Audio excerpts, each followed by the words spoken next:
C'est à Madagascar, dans la ville d'Antananarivo, que se situe l'entreprise familiale de Dieudonné, Violette et leurs enfants.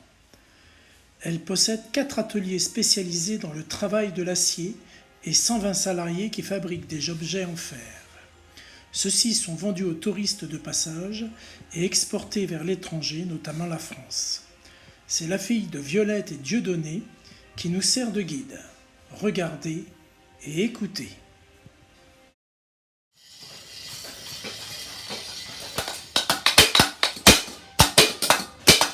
Ce qui nous marque dès le début, c'est le bruit des outils. Personne ne parle, tout le monde travaille.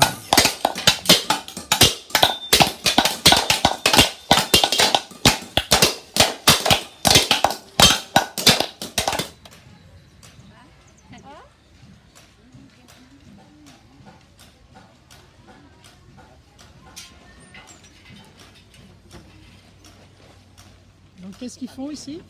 Ils passent la cire, c'est la finition, donc on... Ah d'accord, donc ils passent la cire. Oui, voilà.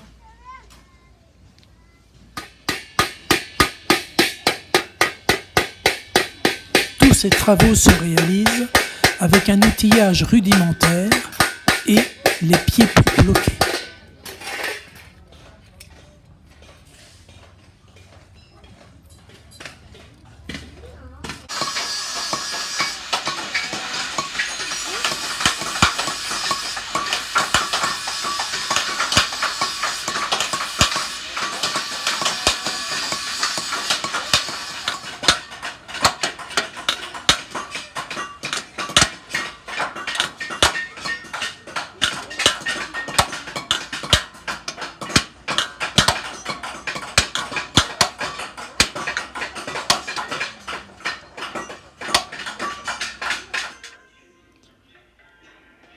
Nous voici maintenant dans le magasin.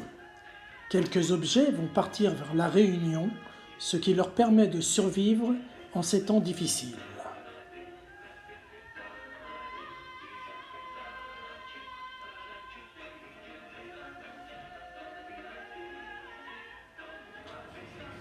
Dans le jardin, différents objets sont exposés en attendant d'éventuels acheteurs.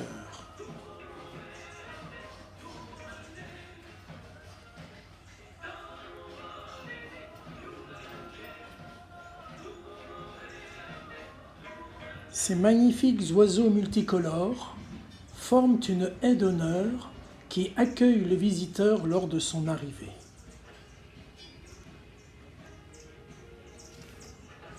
Et là, nous arrivons à l'école. Les enfants des ouvriers sont scolarisés dans une école construite au sein de l'entreprise. Donc ici, on a 450 élèves. Donc on a la classe primaire qui sont tout en bas des bâtiments et les classes secondaires qui sont troisième dans les hauts des bâtiments. Ici, les élèves viennent prendre de l'eau afin de pouvoir se laver les mains avant de rentrer en cours.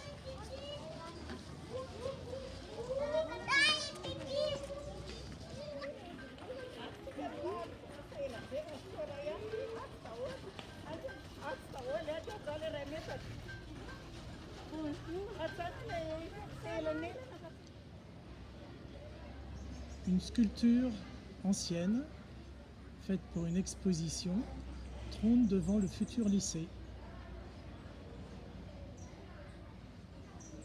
Ici, avec les 450 élèves, on a les enfants des 120 ouvriers qui sont scolarisés, mais après, il y a aussi des élèves extérieurs qui nous permettent d'avoir un peu des collages pour la salaire des institutrices, pour les autres dépenses de l'école. Voilà, afin qu'ils soient vraiment autonomes aussi. En fait, c'est vous qui payez les instituteurs? Oui. D'accord, donc avec les collages? Oui, avec les collages. Qui vient de l'extérieur, mais les enfants des ouvriers payent-ils un écolage? Oui, ils payent vraiment un minimum des collages, la moitié. Alors ça se monte à quel prix? Donc pour les enfants des ouvriers, c'est 7 000 arrières par mois. Et donc les autres, c'est 14 000?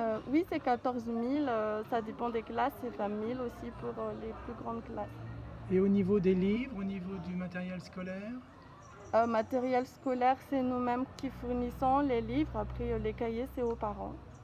D'accord. Et après, vraiment, pour ceux qui sont vraiment démunis, on offre quand même une faveur pour les élèves extérieurs.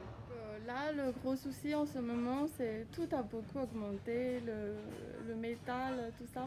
Donc aussi, on est obligé d'augmenter un peu aussi le salaire des ouvriers. Et en ce moment, on a moins de clients et les gens aussi, les clients, ils veulent pas qu'on augmente les prix comme ça.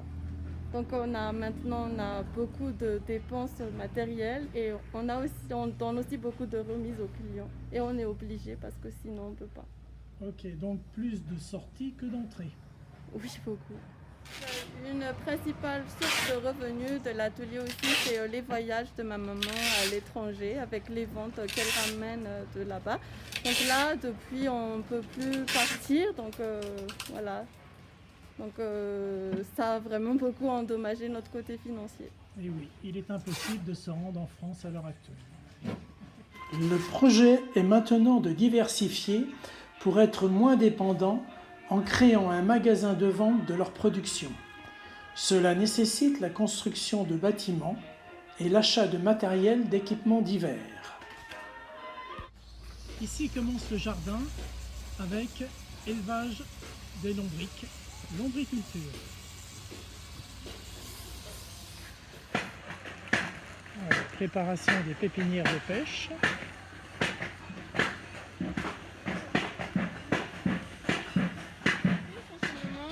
Bananes, donc on essaie de transformer en beaucoup de choses, en chips, en boulettes, en fruits, voilà.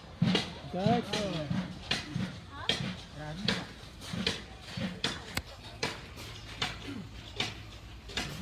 On a beaucoup d'igname aussi, là.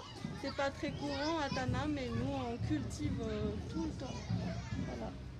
Nous aussi, on a des plantes médicinales, donc là on a le rhum. On utilise assez souvent quand on a le rhume ou le toux, donc on fait bouillir dans de l'eau, donc ça nous aide beaucoup. Là aussi on a beaucoup planté d'artémisia, voilà, on pense qu'on va pouvoir faire quelque chose avec ça.